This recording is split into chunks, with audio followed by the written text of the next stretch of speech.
My name is Eric Taylor. I go by the pen name Tiramir Ross. I today will be reading you an excerpt from my novel Red Blossoms the Sky.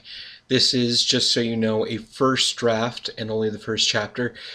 So don't be surprised if anything changes between now and when it's finished/published, assuming that ever happens. Okay, now the preliminaries are out of the way. Let's get to it. Red Blossoms the Sky, a Lotus novel, Chapter 1, At First Sight. The building was filthy and about ready to fall apart, but that was nothing unusual in Skagway. Makeshift supports had been hammered into place at some point in the last couple of years, but even those wooden beams that kept the ceiling from caving in looked ready to rot from exposure to moisture. There were holes in the walls, with one big enough for 2 men to easily walk through standing side by side. But there were 3 men watching it, armed with crossbows, to make sure no one came through who wasn't supposed to. The doors were all shut and locked, though, even barred and barricaded. It was the only way to keep the white shapes out. Still, Amber double-checked all the doors, making sure they weren't even a crack open. The men and women that she passed all saluted her smartly. She tried not to frown, and wasn't sure how successful she was. These people looked at her like she was a leader. And in a way, she was. She'd long since accepted that responsibility, back when her group had just been a few teenagers trying to survive the streets. She'd only had the position back then from being the eldest. Now she held it because she was the smartest, the most cunning, the one with the plan. She missed being a teenager on the streets, just worrying about survival. It seemed far more innocent. Those seemed like simpler days. "Sir," one of the new boys said, along with a salute. She smiled in response. She wasn't sure when her gang had turned into a military unit, but there it was. But if it kept them happy and in line, she wasn't about to stop them. She hadn't even made a comment when all of her people had begun to wear blue armbands. A way to counter the red bands, she assumed, though no one had taken the time to explain it to her, and her curiosity hadn't extended far enough to ask. At least, they hadn't taken to wearing emblems of flowers. Their place wasn't big. It used to be a house, but most of the furnishings in the place had long since been looted, save a couch that was ready to fall apart. The walls weren't in fantastic shape, and some had come down altogether, leaving most of the rooms to form into a larger one that encompassed most of the building. Still, at least the bathroom was private, and Corey had managed to get the water working again. Most people in Skagway couldn't boast that, even if almost every other district in Burroughs had it. They had their own pinion board, nailed to a table, and Greg and Niles were playing another game. It was the same game they played every night. Greg would be ruthless, quickly dominating the board, and he'd be sure Niles would lose. And then, every night, Niles would use the exact same tactic, forcing Greg to herd him to one side, and then springing a trap and retaking the board. Everyone had long since given up on Greg learning not to fall for it. The place was lit by candlelight and the odd torch mounted on the wall. No one in the district had yet to figure out how to get electricity working, and it was very unlikely anyone would, especially given the EM storms that liked to hit the area. Anyone smart enough to possess that kind of skill usually went to work for Sayrith. It wasn't much, but Amber called it home. And despite the run-down look of the place and the compromised structure, it was actually one of the more defensible houses in the entire district. Something she'd worked hard to keep a hold of most of her life. "Hoo-wee, sweet thing!" came Stephen Carlin's voice from behind her, and before she even turned to face him, she caught his hand as it moved to slap her behind. "What say we skip this here hootenanny and gets us some private time?" Amber winced, but not as much as Stephen did when she gave a playful twist to his arm. The way he mangled the language always set her teeth on edge, and she knew he did it on purpose just to annoy her. He always pretended to be an obnoxious yokel with a bare grasp of any kind of etiquette, but it was a facade, and they both knew it. And as for the attempted slap, she knew any further reprisal wouldn't do any good. Most men outside her gang would do the same upon seeing her. Even underneath the virtual rags she called clothes and the dirt, it was still apparent that she was a somewhat attractive, albeit not beautiful, woman, and chivalry was something only but mentioned in fireside tales. She turned to face him, letting go of his wrist, and gave a forced smile. Stefan was a man in his late 20s, if not early 30s. He, unlike everyone else present, was not part of her gang, although he appeared and disappeared from their home often enough that he might as well have been. No one knew where he came from, or why he always seemed to be around, but he was a good man in a fight, and in Berlioz, that was all that mattered. Stefan was well dressed for someone who lived in Skagway. White t-shirt, mostly clean, and jeans that only showed a little bit of fade. His boots didn't have any holes in them, and his trademark brown 10-gallon hat was still in good condition. He had a donut in his hand and a bottle of water tucked in the crook of his arm, but that was nothing new. Stefan always brought sweets for Corey, spoiling the boy enormously, and clean water for her, the only gift she'd accept from him. What was surprising were his most recent additions to his ensemble, a pair of sunglasses and 2 holsters in his belt, each holding a pistol. Guns were common enough. Amber herself owned an old shotgun that her father had left her, and she knew that several members of her gang had some similar weapons. But bullets were always an issue. Sayrith tightly controlled the flow of ammunition and how much got out. Bullets on the street were worth twice their weight in food creds. Anyone worthy of being shot with a gun was someone who surely deserved it. With the way he was openly displaying his new prizes, even running one hand affectionately along one of the weapons, he clearly wanted her to ask where he'd gotten them. He grinned at her, a toothy smile which looked ridiculous with his mustache nearly swallowing it, and struck a pose. Not rising to his bait, any of it, she took the bottle of water from him and said, "Sorry, Stefan. My hands are tied. My people are hungry, and there's only one way to feed them." She caught a glimpse of Corey out of the corner of her eye. The blond youth was swinging a sword experimentally while chatting with Trask. She'd need to remind the boy to not play with that in the house again. Still, she hoped Corey, or even Trask as much as she disliked him, would come rescue her from talking with Stefan. "Aw, turd biscuit!" Stefan shouted. "You done had a raid on one of them Sayrith warehouses just 2 days gone. Nice little fight with those red bands that was guarding the place too. I should know. I was there." "And made off with a box before even letting us see what was inside," Amber said dryly. He ignored the comment and continued, "Y'all should be done fed for the month, if not more. Shit fire. I'd bet my Aunt Rose's fanny y'all made off with some good clothes too, from what everyone here seems to be wearing. 'Cept you. Always was a dumb bitch about that." She felt her cheeks redden at that. Stefan always was a selfish one, and criticized her for putting others before herself. But the rest was true. The raid on the Sayrith warehouse had yielded them enough food to last them a few weeks, even after giving Lord Byron a cut, plus some clothes, but all those had gone to the younger members. "Take that back," came Corey's voice. The teen ran to stand between her and Stefan, pointing his sword dangerously. Trask followed him, but he was lazy in his stride. Corey was a hothead, always eager to get into a fight, usually to defend the weak or the helpless, or whatever maiden in distress he could find. Trask looked as hard for fights, but never for such noble callings. Trask liked to fight simply because he liked to fight, and he was the right size for it, almost 2 meters tall and covered in muscle. "Didn't mean nothing by it," Stefan said. "Oh yeah?" the kid started to say, but was interrupted as Stefan shoved the donut in his hand into Corey's mouth. "Now put that never sticker away, huh?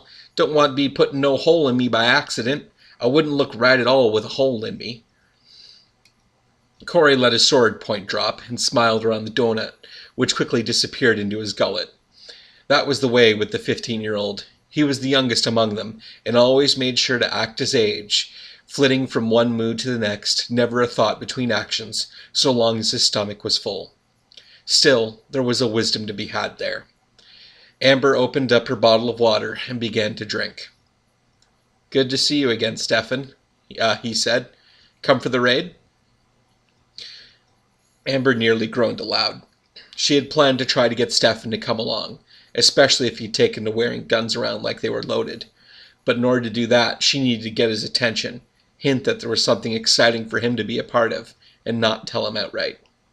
"A raid?" Stefan exclaimed. "Y'all are crazier than a sack of skunks. You don't need nothing, so why the hell are you—" He stopped suddenly, his face going pale. He was putting it together and realizing what it meant. "You got a taste of red band blood," Stefan said slowly. "You got a taste of stinking red band blood, and now you're thinking you're a bunch of mighty revolutionaries, don't you?" Corey stood up straighter, and his face was quickly turning red, whether from anger or embarrassment, Amber didn't know.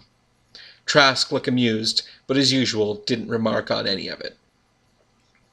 Amber said slowly, "We killed a patrol of red bands. Nobody opposes them and gets away with it. But we didn't just get away with it. We killed them and we didn't lose a single person. We fight well together." "You got lucky. We all did. I done seen this before. Gangs that go up against the red bands and think, well, shit, we done won ourselves a battle. Now let's go fight a war. And they all think they can done beat Sayrith all of a sudden. You know what happens when you fight Sayrith? You die.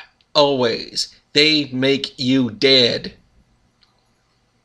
"We have a plan," Trask said boldly. "Amber has a plan. Hit and run. Kill a few red bands here. Kill a few red bands there. Always somewhere different and always somewhere small. Then we stop for a month when they begin looking for us. Then, after the month, we hit somewhere big, like Sayrith Tower itself." Stefan let out an unintelligible noise and shouted loudly enough for everyone to hear. "You don't get it. None of you do. But forget it. Forget it. I'm going to go grab a coffee. Amber, why don't you come with me? You can even grab Corey here some donuts. He likes that sugary junk, right?" "Outside? Outside? At night? Are you crazy? The shapes are out there," she exclaimed, even as Corey nodded enthusiastically. Stefan patted one of the guns at his side as if the gesture meant something. "Don't you worry none, darling.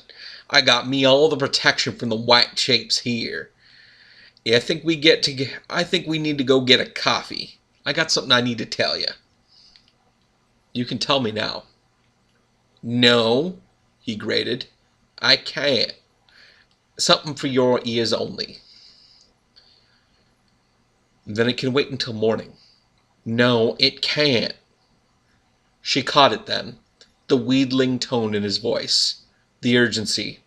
She hadn't noticed it before because of her natural habit of trying to tune out the annoying accent, but it was definitely there. Something she'd never heard in Stefan Karloff's voice before. Fear. "What's going on?" she asked. Stefan began to pace, all the while brushing one hand anxiously over one of his pistols. He shook his head the entire time, muttering to himself, but quietly enough so Amber couldn't make out a word. Even Corey began to notice, and he darted a frightened glance her way. Trask merely looked pleased, as if he just realized that the night wouldn't be quite so boring after all. "What's going on?" she repeated, putting all the steel she could muster in her voice. Stefan stopped and took off his sunglasses, and there, matching what was in his voice, was the fear. Fear bordering on terror. He answered, and he couldn't even begin to disguise it now. "That raid. They know. They know it was you guys. Sailors sent their red bands after you, caught word you guys were going to be wiped out. It's what always happens.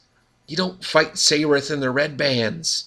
They always hunt you down like the skags they see you as." "Then we hold out till morning, and then find a new place," Amber said plainly, trying to pull her courage together. Stefan was right.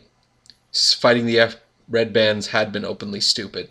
Fighting the red bands openly had been stupid. If you were going to do it, you had to do it in raids, small gestures. Or at least, that's what she had thought. Still, going out into the night would be insanity. While the white shapes didn't eat everyone who ventured outside at night, they usually managed to kill half of those who did, and a party the size of her gang would not be able to slip by them. There was a commotion from the other side of the room, and Stefan jumped. Amber looked over and saw Freddie clapping Greg on the back as they began moving pieces on the pinion board. 2 others were cheering Greg as suddenly the board was in his favor. The other boy had his head hung low in defeat. "He finally figured out how to beat Niles," she heard herself say. Who cares about the dumb game?" Stefan said. "We need to get out." "Movement outside," one of the sentries yelled. "Shit," Stefan said. "Just a shape," Trask said. "You're seeing things. No one goes out at night." Amber shook her head. She knew it was no shape, just like Stefan knew. She trotted to the hole in the wall, dreading what she might see. "Red bands?" she asked intently. One of the sentries shook his head. She heaved a sigh of relief. "Just some guys in suits." "Oh, shit," Stefan yelped. "How many?" Amber squinted into the darkness and could see the forms moving toward the house. Her night vision wasn't the best. It's why she rarely did sentry duty. "4," Greg answered. "The hell are those people do? What the hell are people wearing suits doing in Skagway? No one comes down here wearing those suits, even in the day." "Why aren't the shapes attacking them?" Corey asked, and for the first time, Amber realized that everyone had come to gather at the hole, watching the 4 figures outside. Everyone except Stefan, who still stood where he'd been before, holding his hat and running his fingers through his short hair nervously. Amber stepped away, put down the bottle of water, and grabbed a torch from the wall. Moving it carefully so as not to destroy what night vision she did have, she hurled it out the hole and towards the figures. It clattered to the ground before them, illuminating them for everyone to see. To one side was a red-headed man who sported an eye patch, a nasty scar running down his forehead and cheek, obviously the cause for the loss of his eye. In the middle was an older man nearly as large as Trask, only exiting his prime, and bald with 3 tattoos on his scalp, each a triangular point jabbing along the top and sides of his head toward his face. A Senior. Beside him was a swarthy man with a neatly trimmed beard, wearing the most expensive suit out of the bunch. He looked like the leader. The last was a lanky blonde man. Unlike the others who wore their suits professionally, this one's was crumpled, wrinkled, and loose, and his tie had apparently gotten into a fight with some coffee and lost. The man gave a smirk, pulled a package of cigarettes out of his front pocket, produced one, and then bent over to light it on the torch that had fallen to his feet. "They're wearing purple pins," Corey said numbly. "They look like flowers." Everyone went silent. Sayruth controlled the city of Berlioz as surely as a cat controlled a mouse hole. But they did it with money, with supplies, with their factories, and with the Red Bands, their own private police. But when the Red Bands weren't enough, they always inevitably sent in their lotuses. Fighting Red Bands was stupid. Risking white shapes was insanity. Going against a lotus was suicide. Stefan scrambled to stand beside them all, peering outside. "I'll be a dancing moose. They sent all 4 of 'em. I'll be fuckered. They sent all 4 of 'em. I just figured worst case maybe 2. But that's 1,000 lives and Captain Black Flag. We're dead. We're all dead." "The Bright's with us," Corey said with fervor. "She won't let us die." The boy grabbed a crossbow from one of the nearby sentries, stood up, and sighted at the 4 figures. Stefan made a strangled cry and moved as if to stop him, but it was too late. The distance was at least 30 feet, but before Corey could even loose, he abruptly gasped and dropped his weapon. Blood spurted out of his mouth, and his hands clutched his chest, then came away red. He fell over, and abruptly there was a flurry of activity. People jumped backwards, away from Corey, while Amber reached over to him, a choked gasp in her throat. Corey fell, and she tried to catch him, but he was just too heavy. He hit the ground with a thud. He looked pleadingly at her, but she knew there was nothing she could do. It had all happened so fast. 1 second, he'd been about to shoot. The next, he was bleeding.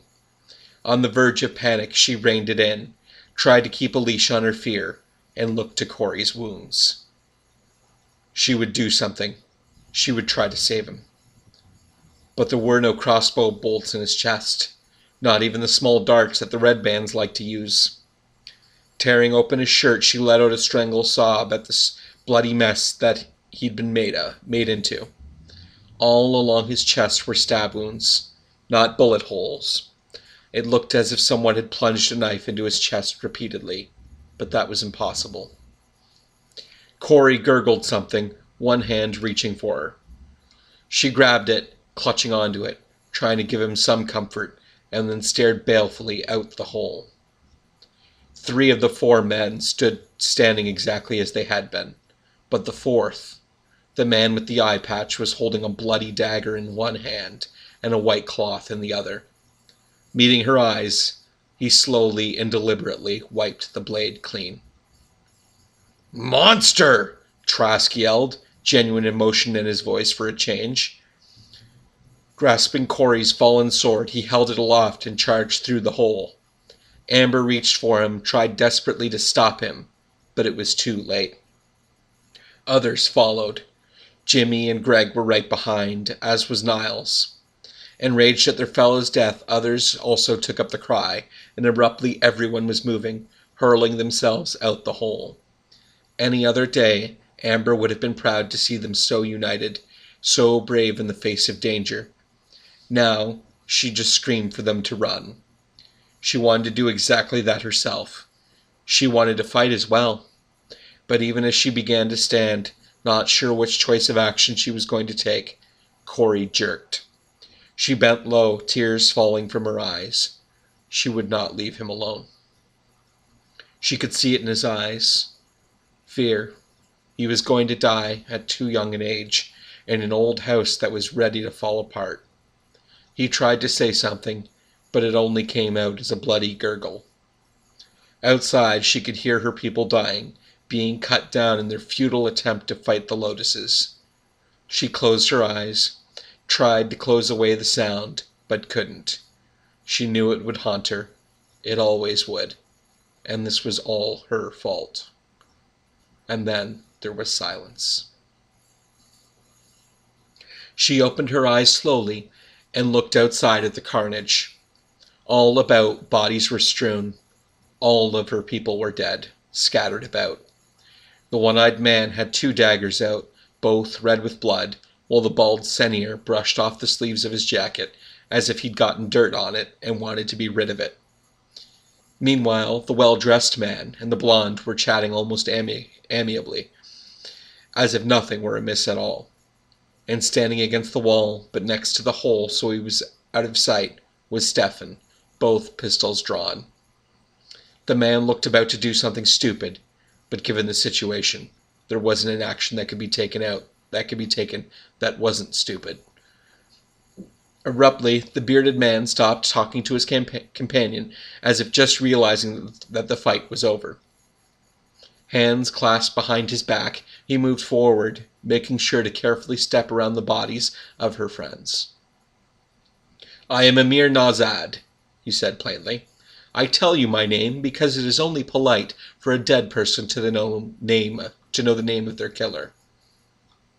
"Then I'm Amber Arcades," she said through clenched teeth, "and ditto." The man blinked as if taken aback. The blonde let out a laugh, while the senior merely shook his tattooed head. "We're leaving," the man named Amir finally said, and abruptly turned away. Amber felt a surge of relief course through her. They were leaving. They were going to leave her alive. The blonde man began to protest, but Amir silenced him with a glance. The blonde took another drag from his cigarette and then threw it to the ground, grumbling to himself in obvious disappointment. The bald man turned to leave as well. But the one-eyed man made no move. "Victor," Emhyr called. When the man didn't move to follow, Emhyr turned his head and looked directly at his compatriot, repeating more sternly, "Victor, we're leaving." "No, sir," the man growled. "Job isn't done." And then the man vanished. He was gone for a blink's time, reappearing right in front of her, knife in hand, a wicked grin on his face. He moved unbelievably fast. Not as fast as he had when he'd killed Corey, though. She could see it in his eyes.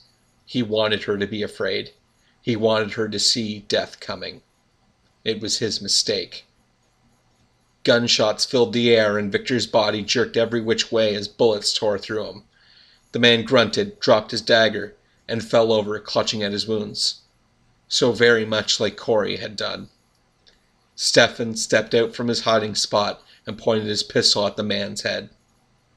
"And will you not tell him your name?" Emhyr asked from outside. "He didn't tell Corey his," Stefan said bitterly, and pulled the trigger one last time. Emhyr nodded, then said loudly once again, "We're leaving." "That skag just killed Victor," the blond man said. "We don't let that shit stand." Emhyr sighed and shook his head. "I said we were leaving. Victor disobeyed that order. He died. If it had not been from the stranger's hand, it would have been from mine. Now, we are leaving, Draven." The three began to walk away again, and Amber felt herself fall to her knees. Sobs began to rack her body, and she thought she was going to die from the grief. "Goodbye, daughter of Arcades," Emhyr called out. "Goodbye, stranger. We will meet again."